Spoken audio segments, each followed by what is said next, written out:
Hi everyone, it's Lisa here for Honeybee Stamps. In today's video, I'm sharing a clean and simple encouragement card using the Spring Chick stamps and coordinating dies, along with a few other products you're going to be able to find listed below. Now here's a quick look at that Spring Chick stamps and coordinating dies, along with the Excellent Sentiments, Deckled Edge dies, and the Farm Fence dies.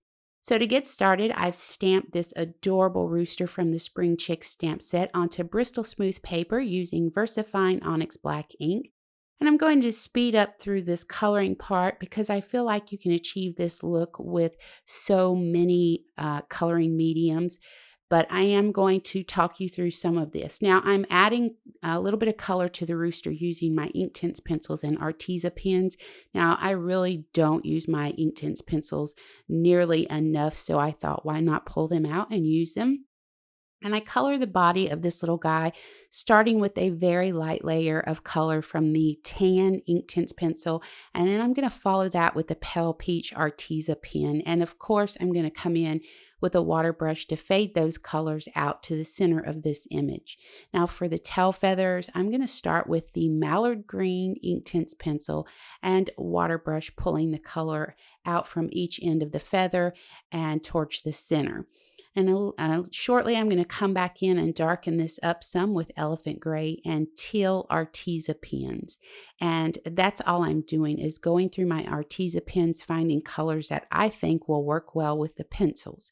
Now I'm going to end up using Mallard Green, Apple Green, and Golden Yellow pencils on the tail feathers, and then come back in with Honey to darken up the yellow feather, Olive Green to darken up that green feather. And then for the red areas, I just used the Chili Red Inktense pencils and red Arteza pens. And then for the his little beak, I came in with the orange Arteza pen and colored that up. So here's this cutie colored up, and I'm going to use the coordinating die to run him through the die cutting machine. Now, when I stamped the images, I went ahead and stamped the sentiment so I would have that ready, and I'm running it through the die cutting machine with the coordinating die. Now, it's just stamped on 80-pound white cardstock using my VersaFine Onyx Black ink. I'm going to use that coordinating die and run that through. Now, while I was over there die cutting, I went ahead and cut extras. And this just allows me to stack these together to create dimension for the card. I'm using on point glue to stack these together, and then I'm going to set them aside with a block on them and allow them some dry time. Now, I went ahead after they dried and I pulled all the pieces together so we can assemble the card.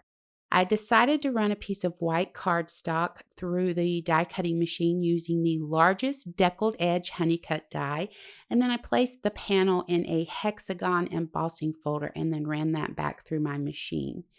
I really wanted to add a little bit more interest to the background, so that hexagon embossing folder did the trick for me. Now, I really wanted to also add something with a chicken wire to the card, but currently I don't have a stamp that's chicken wire. So I just went ahead and found an image, printed it out on vellum, and then ran that through the die cutting machine with one of the hexagon honeycut dies. And now I'm just going to add a piece of mounting foam to the back of that deckled edge die to place on a 4¼ by 5½ inch card base. I just added a few tick marks, cut that piece of mounting foam with my scissors, and then placed it to the back of the panel.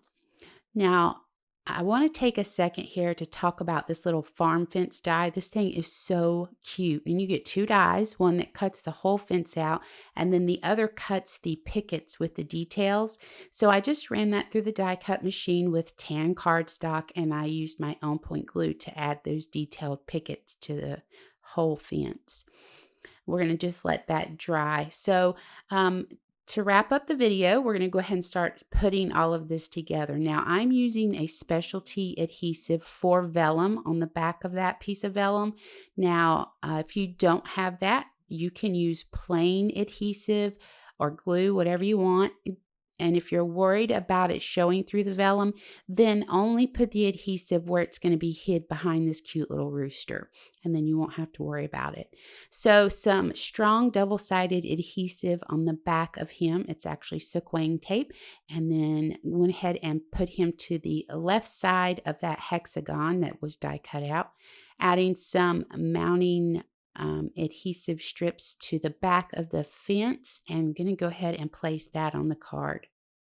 So once we have that, I'm going to add a little bit of on-point glue to the back of my sentiment and then run that right across the front of that picket fence. So simple, but the message, feeling a little cooped up, I just thought was perfect for all that we're going through right now with everybody having to stay home and really not going anywhere. So I thought this would be cute to send to somebody. All right, I'm going to finish this off with a few white enamel dots from the Back to Basics enamel dot pack from Honeybee Stamps. I love white enamel dots on white cardstock. They're there, they catch light. When they catch that light, they draw your eye in, but it doesn't take away from your card design. So I'm in love with white enamel dots. So here we go. We're all done. I really appreciate you joining me today. I hope you'll click the subscribe button and ring the bell to be notified of new content to the channel. For more information on the products used, head over to the Honeybee Stamps website, and I hope you have an amazing day.